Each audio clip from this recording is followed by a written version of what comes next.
Hi ಎಲ್ಲರಿಗೂ.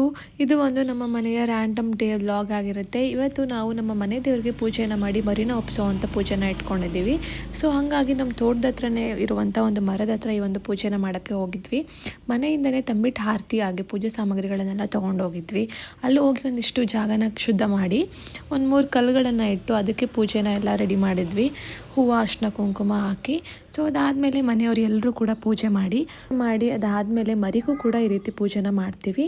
ಮರಿಗೂ ಎಲ್ಲ ಪೂಜೆ ಮಾಡಿದಾದಮೇಲೆ ಅದಕ್ಕೆ ತೀರ್ಥನ ಇಟ್ಕೊಂಡಿರ್ತೀವಿ. ತೀರ್ಥನ ಈ ರೀತಿ ಮೈ ಮೇಲೆಲ್ಲ ಹಾಕ್ತೀವಿ. ಅದಾದಮೇಲೆ ಅದು ಈ ರೀತಿ ಒದ್ರದ ಮೇಲೆ ದೇವರಿಗೆ ಅದು ಸಲ್ಲಿದೆ ಅನ್ನೋ ಅಂತ ಅರ್ಥ. ಸೊ ಹಂಗಾಗಿ ಅದನ್ನು ಕಟ್ ಮಾಡಿ ಅದಾದಮೇಲೆ ಈ ರೀತಿ ಊರುಗಳ ಕಡೆ ಈ ರೀತಿ ಗುಡ್ಡೆನ ಹಾಕಿ ಮಾರ್ತೀವಿ ಅಲ್ವಾ. ಸೊ ಹಾಗಾಗಿ ಈ ರೀತಿ ಗುಡ್ಡೆಗಳನ್ನು ಹಾಕಿ ತೂಕ ಮಾಡಿ ಮಟನ್ನ ಮಾರ್ತಾರೆ.